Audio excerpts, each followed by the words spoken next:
여러분 반갑습니다. 자소성가 김영진입니다. 자, 이번에는 12년 특례 자소서 Q&A에 대해서 들어가 보도록 하겠습니다.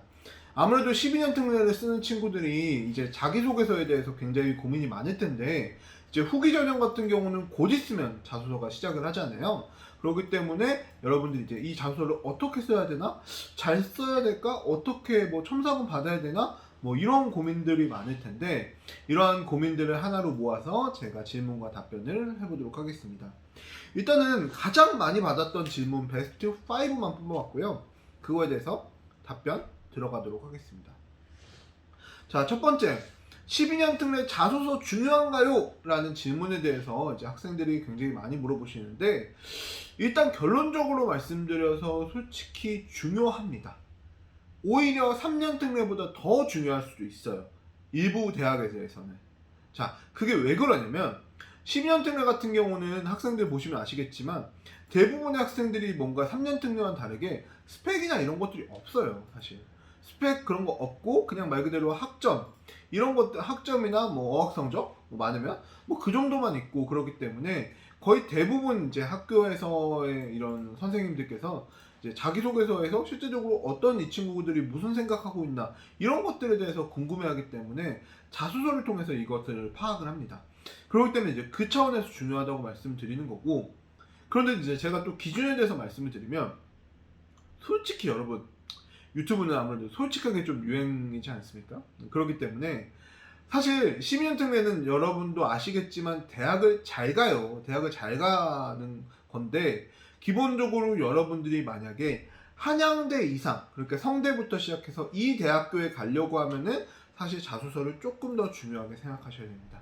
근데 한양대 밑에 있는 대학교를 간다라고 하면은 상대적으로, 물론 뭐 안 중요하다는 건 절대 아니에요. 안 중요하다는 건 절대 아니지만 상대적으로는 덜 자소서에 사실 신경을 써도 된다라고 저는 이제 감히 좀 말씀드리고 싶어요. 감히 말씀드리고 싶고, 근데 결과적으로 이 유튜브를 보는 친구들도 마찬가지지만 하다못해 D, C 점수를 맞아도 우리가 그렇잖아요. 어머님들도 마찬가지고 아이도 마찬가지고, 어쨌든 C나 D 점수를 맞아도 3년 특례에서는 사실 뭐 대학을 잘 못 가지만 12년 특례에서는 최대한 뭐 연대, 고대, 성대 이렇게 보내보시는 게 욕심이잖아요, 사실은.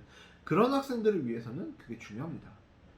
자, 그다음 두 번째, 영어 또는 한국어 자소서 어떻게 쓰면 좋을까요? 어떻게 하면 좋을까요? 라고 이제 물어보시는데, 즉 영어로 자소서를 써야 될까요? 한국어 자소서를 써야 될까요? 라고 물어보시는데요.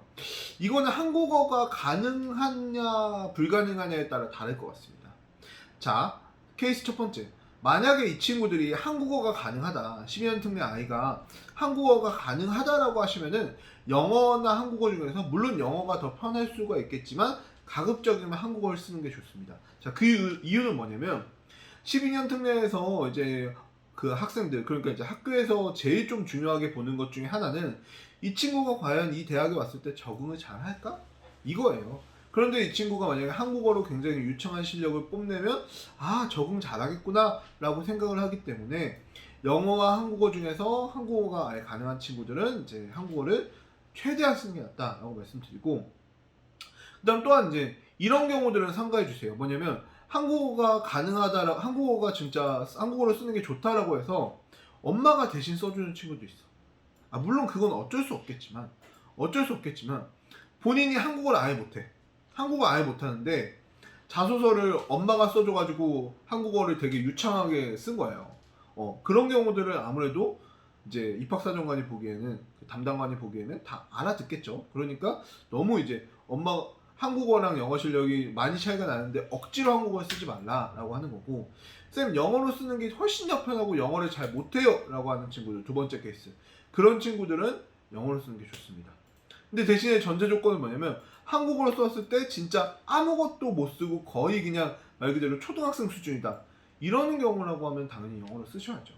근데 이제 그 경우가 아니라고 하면은 최대한 한국어 써달라라고 이제 말씀을 드립니다. 물론 영어로만 쓰는 자소서에 있는 대학들은 제외예요. 영어 또는 한국어가 가능한 대학들에 한해서 제가 말씀드리는 겁니다. 자, 그다음 세 번째, 저 글을 잘 못 쓰는데 괜찮을까요? 이런 것도 진짜 많이 물어보는데, 사실 그거예요. 뭐냐면 학생들이 글을 잘 쓰는 게 중요한 게 아니라 여기서 말하는 문제의 요구 조건에 맞는 것들을 정확하게 솔직하게 쓰는 게 사실 중요해요. 왜냐면 12년 특례 학생이기 때문에 해외에서 오래 살았잖아요. 그래서 한국어 잘 못하는 거 알고 있어요.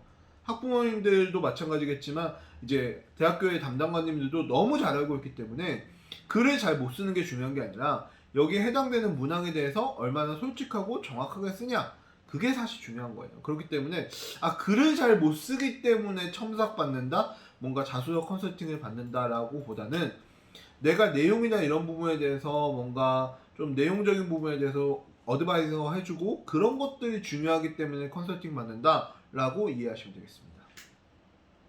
그다음 네 번째, 중점적으로 12년 특례 자소서에서 보는 것은 이라고 이제 질문을 하셨는데, 솔직히 중점적으로 보는 거는 사실 학업에 대한 과정과 노력이죠. 아무래도 학업과 전공, 그러니까 학업과 활동에 대한 여러분들의 과정과 노력을 좀 많이 봐요. 물론 모든 자소서에 다 똑같습니다. 모든 자소서 다 똑같지만 여러분들이 뭐 1학년부터 시작해서 이제 12학년 동안 어떤 환경에서 자라왔고 어떤 노력을 해왔고 어떤 뭔가 어려움이 있었는데 극복해왔고 이런 것들을 아무래도 많이 봅니다. 그렇기 때문에 여러분들 조금의 진실한 스토리나 이런 것들이 중요하지 않을까 생각합니다. 그다음 다섯 번째, 첨삭 필요할까요? 라고 했는데 제가 말씀드렸다시피 이거예요. 뭐냐면 자, 높은 대학에 가는 학생들, 연고대나 성대에 가는 학생들은 그 이상부터는 솔직히 말해서 자소서를 그냥 대충 쓴다?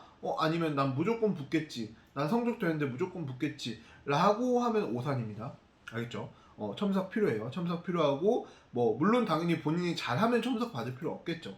그렇지 않은 친구들은 당연히 전문가나 선생님들의 도움을 받으시는 거 좋고, 근데 만약에 어쨌든 이런 거죠. 첨삭이 필요할까요? 라는 기준에서 학생이 그냥 단순하게 난 글을 못 쓰는데 첨삭을 받고 싶어요 라기보다는 글을 못 쓰는 건 사실 어쩔 수 없고 그건 오히려 학생 티 나게끔 써야 돼요.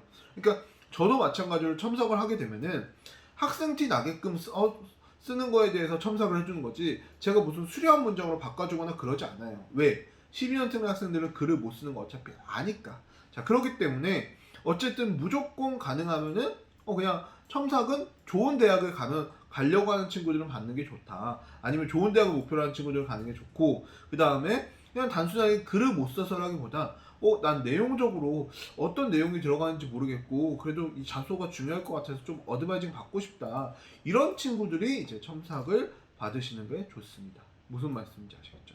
자, 이 정도면은 12년 특례 자소서에 대해서 Q&A에 대해서는 끝난 것 같아요. 그래서 이제 이후에서는 12년 특례 자소에 대해서 구체적으로 어떤 학생이 어떻게 이제 잘 썼는지 아니면은 이제 이런 각각의 문항들에 대해서 어떻게 이제 쓰는지에 대해서 들어가도록 하겠습니다.